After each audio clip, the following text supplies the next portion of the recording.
Welcome to the webinar today. Today's objective is that we will learn how to effectively access and search the record collections available on FamilySearch, including the unindexed record collections. On FamilySearch, the vast majority of our collections include 70% of those records are unindexed. It's important that we learn how to access these records because they may contain the information that you are looking for. We are going to want to start out on the search page. So I'm going to select search, the second button up to the left, and then I'm going to select records. There are a few different ways you can search on this page here. You can search by indexed records, which is this white box right here. You can also search by collections, which include indexed and image-only collections.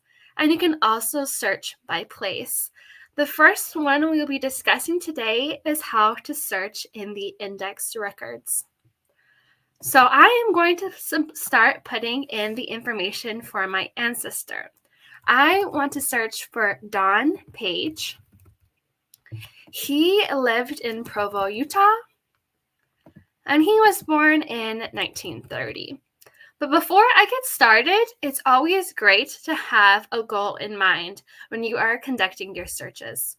These goals can be as simple as searching for a marriage record for John Smith and Jane Doe, or can be more detailed, for example, finding the 1950 census for Don Page. And I'm going to start my search off with just this information that I added here. It's a more general search. And for more success in these index searches, we are going to start broad and then start refining your results. And I'm going to show an example of that. So I'm going to press this yellow search button here. And on the left-hand side of the screen, you can see that there are over 2,860 results for some records that have to do with Don Page. That is quite a lot of results.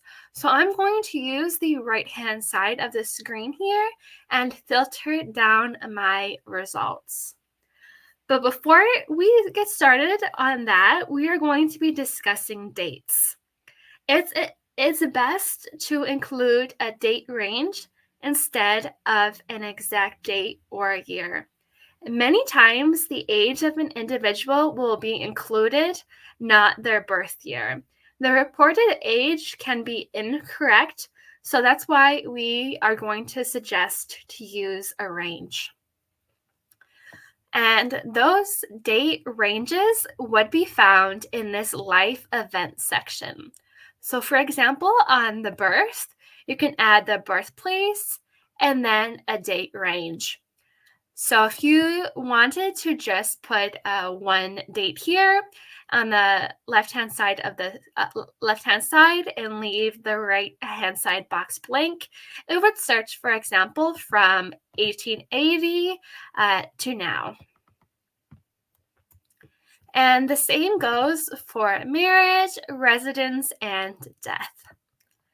Next, you can add a family member, a spouse, a father, mother, or other person.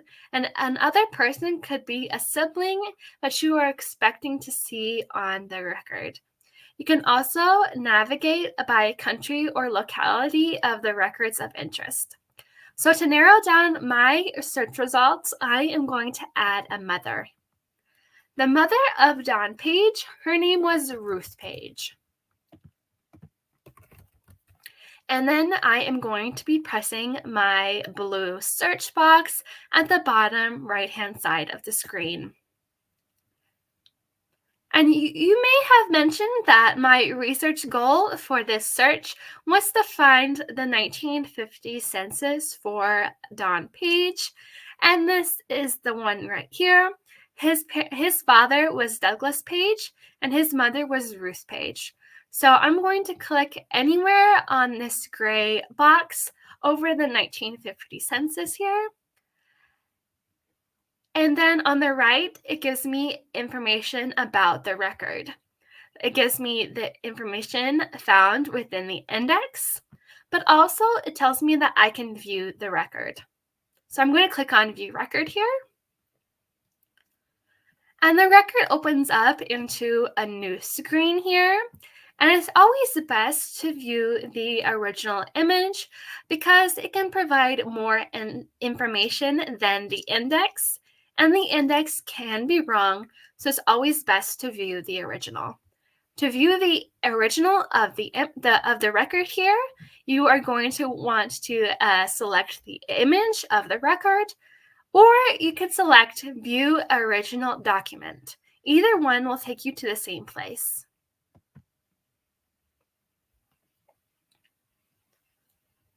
And this one's very nice because it highlights in yellow the individual that I am looking for. And you can see Donald is right here.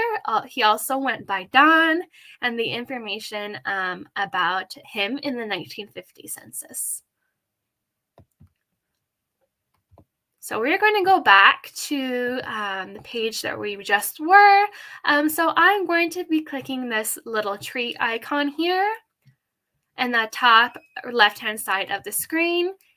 And you can see we are now at the home page of FamilySearch.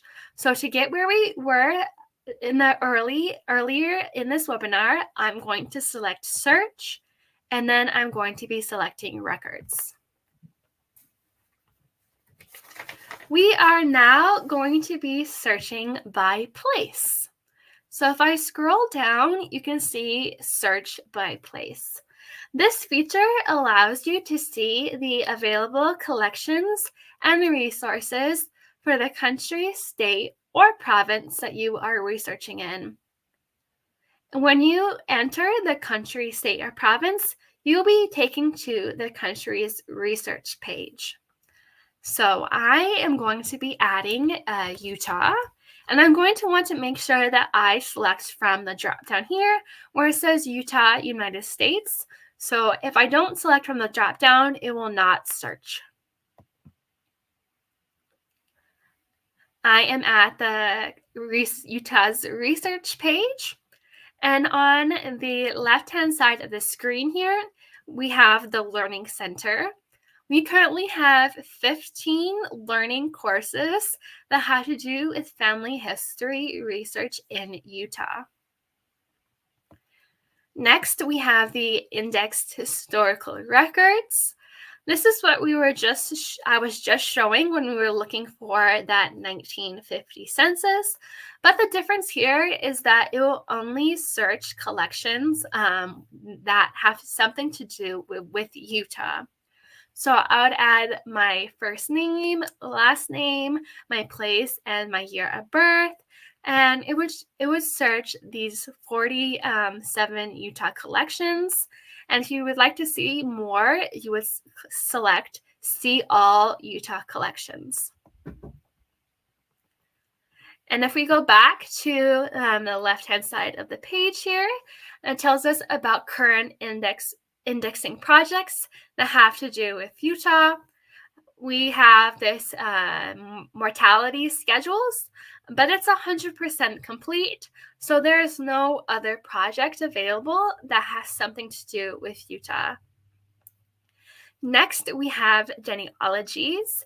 These can be trees found from our wonderful partner sites. These can also be genealogies that other users submitted very early on in the days of FamilySearch. So I'm going to, or they can also be oral histories. So for example, I'm going to be showing a search of William Harrison, and the place that he was living in is Utah. Of course, you can change this out and add a different state or a different place. And you can also add a year of birth or a year of death here. So I'm going to select search. And I have 10,000 results that have to do with a William Harrison living in Utah. The first is for Leon William Harrison. It's from a partner tree, American Ancestors, and it gives me his various information there. And you can go through and see we have a pedigree resource file, so something that a FamilySearch user submitted, and you can view that here. And of course, we have the same filters that we discussed earlier, the life events, family members, etc. And now we are going to be discussing how to find a record collection. So I'm going to be selecting that wonderful tree icon at the top left-hand side of the screen to go back to the main page of FamilySearch. I'm going to be selecting search again at the top left-hand side of the screen, and then I'm going to be selecting records. Let's find a collection here. It will search collections that are indexed or image only or a combination of the two. So I'm going to show an example of each of those kinds of collections. The first that we'll be showing is an index only collection.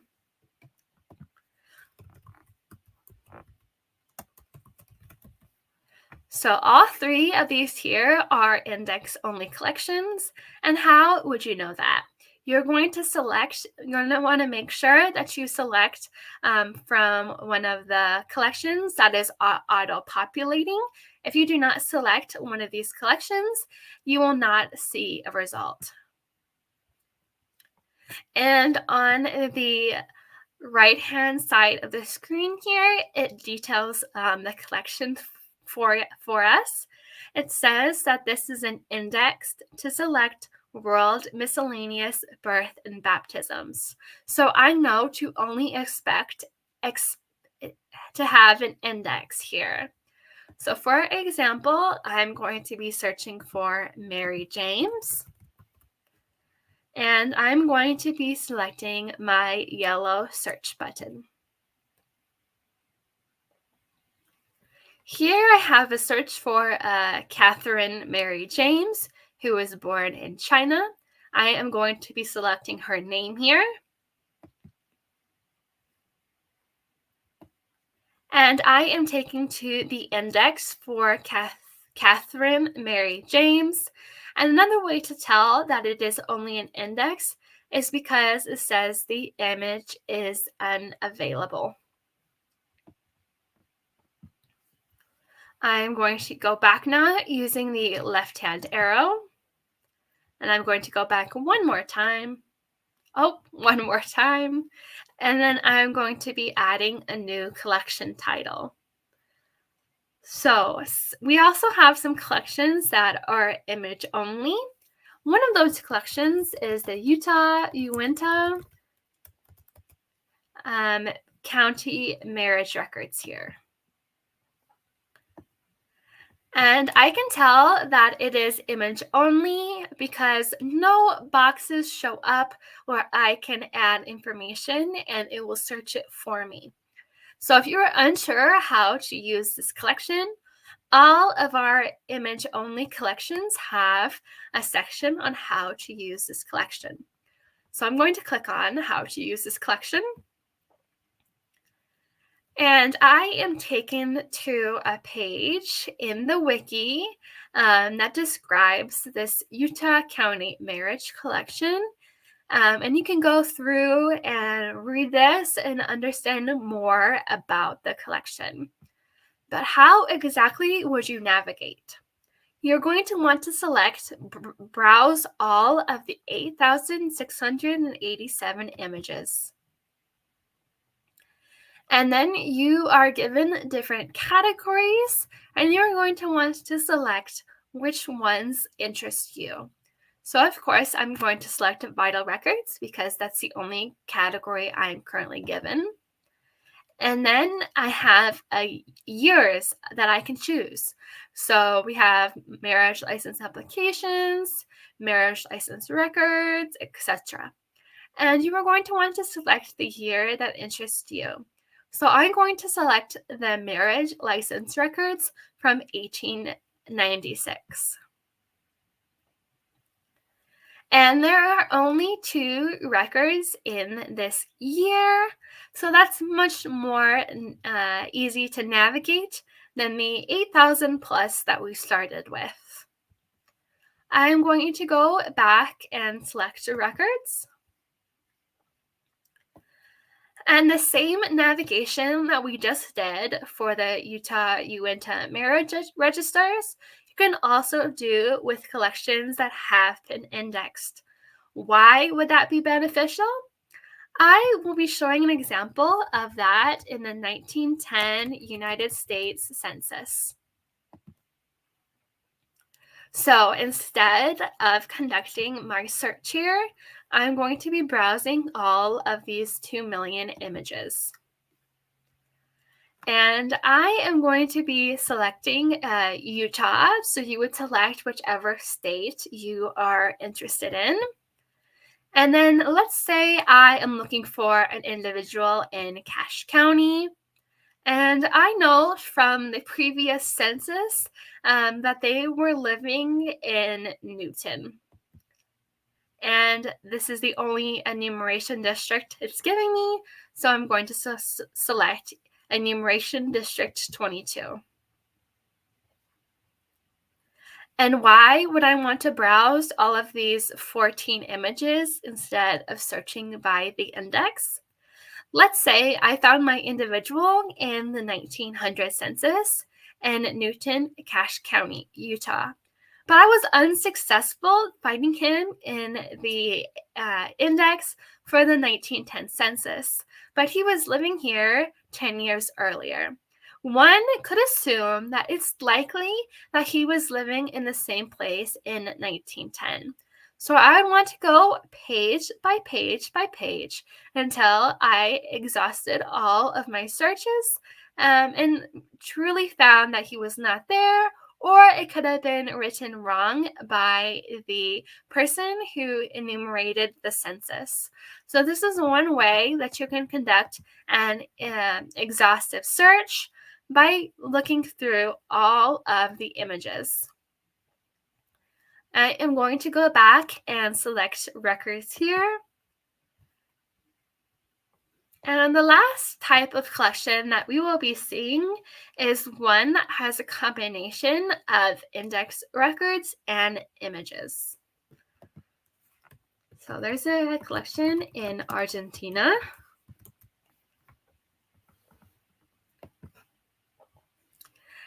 And once again, on the left-hand side of the screen here, it gives me a description of the collection.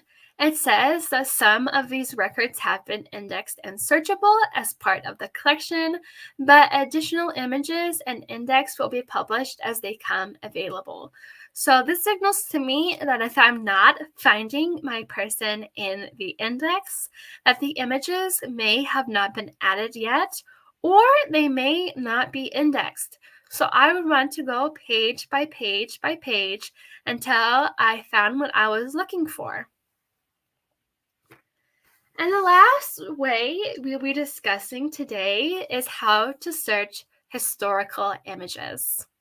So I am going to be selecting search, and then I'm going to be selecting images here, the second down from records.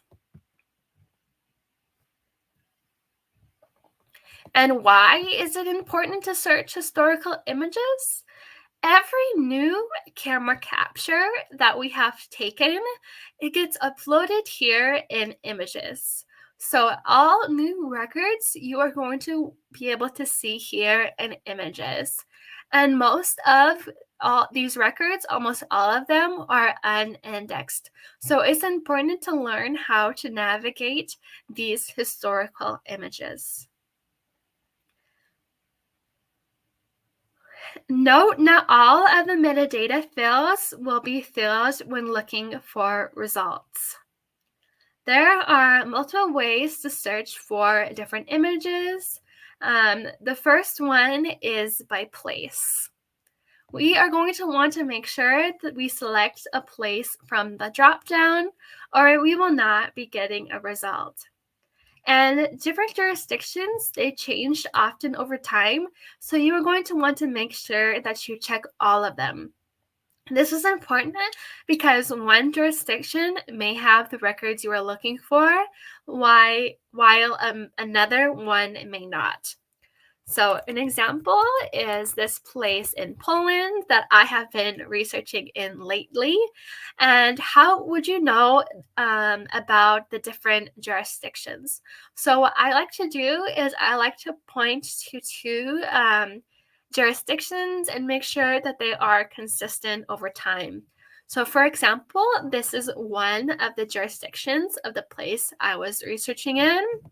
And then if I scroll down, I say that this is another jurisdiction because the first two jurisdictions stayed the same. And this is another of my jurisdictions here. It looks very similar to the other jurisdictions. And if I scroll down to the bottom, there is another one, and that is all. So I'd want to make sure that I checked every single jurisdiction to create an exhaustive search. But first, now we are going to be searching for Berlin, Brandenburg, Prussia, Germany. I am going to be selecting my blue search button here. And I am taken to 3,534 results that have something to do with the place Berlin, Brandenburg. There is many ways that you can refine this search. The first, I'm on the right-hand side of the screen here, is places within. I have only one place that's showing within Berlin, but you are welcome to always check these places within if you are looking for a specific place inside of another place. You can also search by date. So for example, I'm looking for a marriage record that occurred in 1901. So I'm going to select 1901. I'm going to want to make sure I select from the drop-down menu, so it will search it for me. And next we have life event. We have religious, so sort of religious record, death, marriage, legal, and so forth. I am looking for a marriage, so I'm going to select marriage. And then it tells me what makes up the 679 marriage records.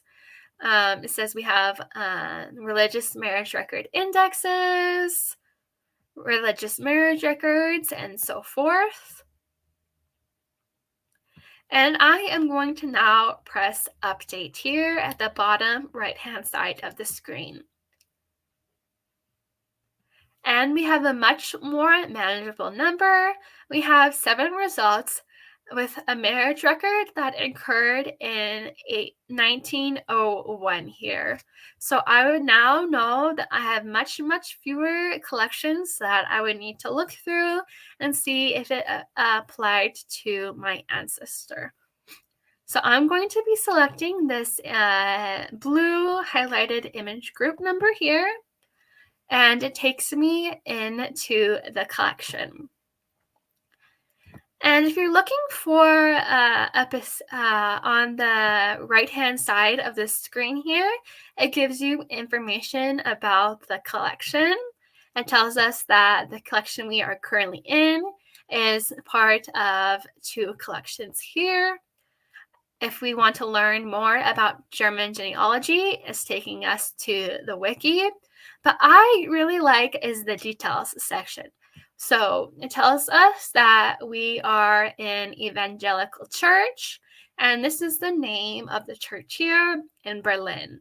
So if you know your ancestor does not come from this church, you know that you would need to select a different collection and see if that one pertains to your ancestor. But it's always great to check the details section first before you browse by image to see if this collection truly fits what you are looking for. And as image group number is important, I am going to copy it and then discuss why it is important. So I'm going to go back using my left hand arrow here. And on the right hand side of the screen, we have I'm going to reset all of my things here, and then I'm going to select Show Advanced Search at the bottom right hand side of the screen. You can search by record type. So are you looking for a marriage, a baptism, a birth, etc.? A keyword. This field is an open field, which means you can enter anything into the field to gather results. Next, we have creator. This typically includes the name of the archive or repository holding the original record. And then next, we have image group number. That's that number that I just copied. It is how the collection or the image set is identified. So if you search that number, it will bring up the exact image set that we were just looking at. So I'm going to paste that, and then I'm going to select Update. And in this case, this image group number is tied to a few collections. You can see here, the first is item 1 of 5, next is item 2 of 5, etc. So if I was just looking at item 1 of 5, and that brought it up by my image group number here.